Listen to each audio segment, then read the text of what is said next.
Yes. My name is Madhavi Sakhi, Devi, Dasi. I'm from Germany. And how I came to Krishna consciousness, that was in 2005. I went with a friend to a festival, it's called Rainbow Festival, in Germany itself, and devotees were there.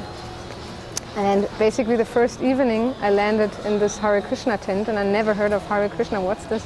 But I somehow liked the music, I liked the sound, so each evening I just came back to this tent and tried to play the instruments they had, and it felt good to me. So after that I met some devotees, and they just told me a lot about Krishna consciousness, and I really wanted to know more, and I knew, wow, that's something special. And somehow things that happened so far in my life, they seem to fall in place just by having a bit of this knowledge. And I started to read the books, and just 2 weeks later I went to Berlin to visit my family there, and there was a Ratha Yatra.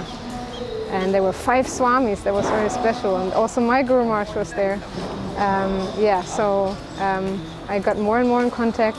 Just right after that I quit university for half a year, and I went to do a Bhakta program in Heidelberg with some other Bhaktins, and had a really great time. Went on Sankirtan and learned like cooking and playing instruments and the philosophy. That was wonderful.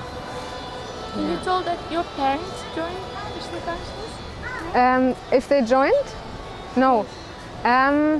Basically, this time when I went to the Ratha Yatra, this 2 weeks after I met the devotees, I invited some friends home, some devotees who actually told me about Krishna consciousness. And actually my mother said, please invite them because I want to know what you're getting into. They were a little bit worried. My father was there, my mother, and they're asking them questions, what is this? And is it a sect? They were worried, and they're definitely coming from a different background, being in Germany, not being specifically religious, coming from a certain background of Catholic or evangelic, but believing in God, but this is a little strange what you're doing. They're just not knowing what Krishna consciousness was. They wanted to know more, and they were still, for some years, they were a little,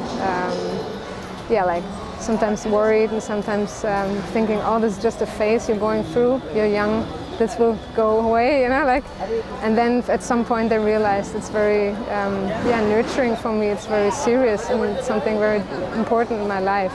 So they more and more accepted and saw how happy I am and how good it is for me, and they met my spiritual master and so on. So now they have faith that it's something good, and they don't worry about me anymore. Yeah. In the beginning you told that your friends took you to the festival, so they were devotees already? They were not devotees. How they took you to the... It wasn't a festival, it wasn't a devotee festival. Rainbow Festival basically is a festival where maybe, hippie people go, but not necessarily only. I also wasn't a hippie. It's basically living very simply for a few weeks in the nature. And oftentimes devotees, they preach there, so they were there. But this friend who brought me there wasn't a devotee, but still he was a person who kind of awakened some spiritual search in me, because he was kind of very spiritually and just asking questions, searching for the truth as well. And I didn't know what I was searching for, but finally Krishna answered by, sending me these beautiful devotees and bringing me in contact with Krishna consciousness. You told that you learned to play musical instruments. Which musical instruments you play? I used to play piano before, so I didn't have a hard time to learn harmonium, and I also learned a little bit of mridanga while I was studying here in Mayapur for some months, the Bhakti Shastri.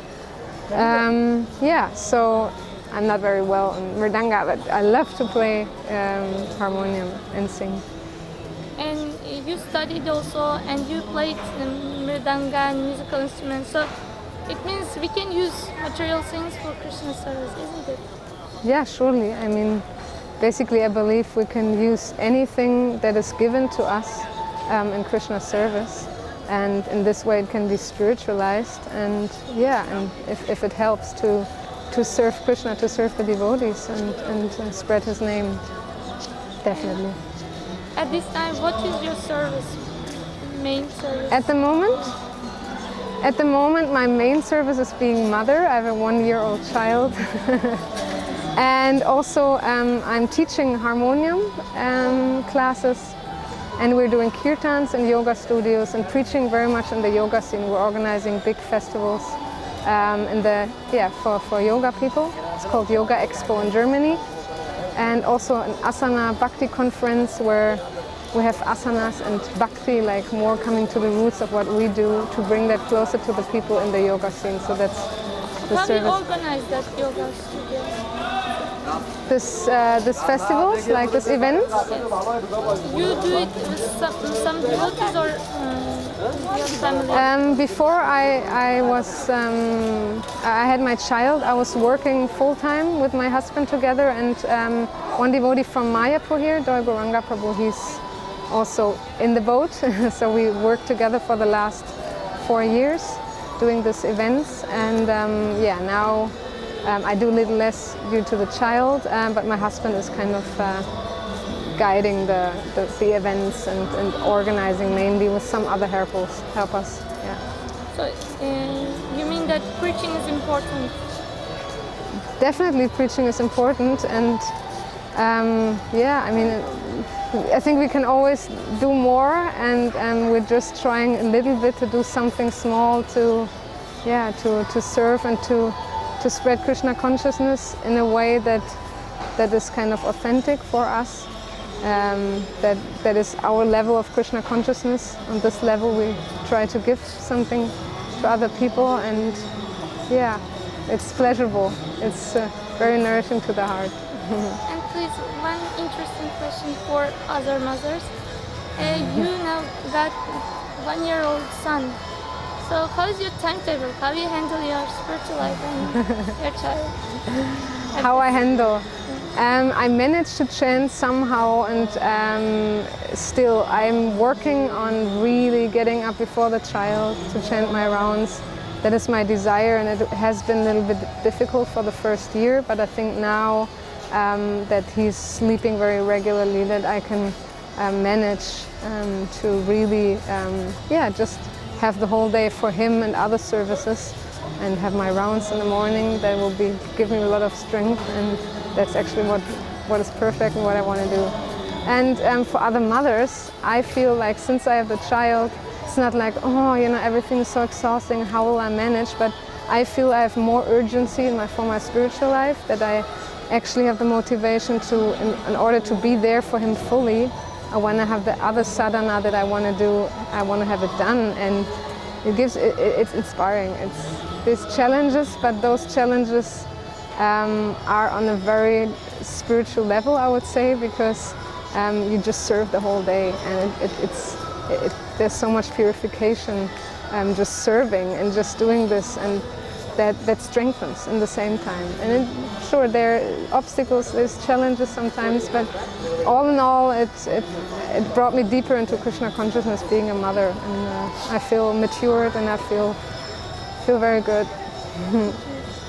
Of course, it is in the future, but some plans and visions that how you will make your child a devotee, a nice devotee. It's very inspiring to be here in Mayapur, and we're staying with a very nice god sister of ours. She has a child as well, and she's just sharing things, and I think that's most important. I feel that to get together with other parents, with other mothers, to share how they do it, and just get inspired by each other, how to grow, up your children in a Krishna conscious way, especially in the West where we live. That's more challenging as if you would live here and have naturally a good association for the child. But I think I'll grow with the tasks that come, and meanwhile get inspired by exchange with other devotee mothers. Thank you. Hare Krishna.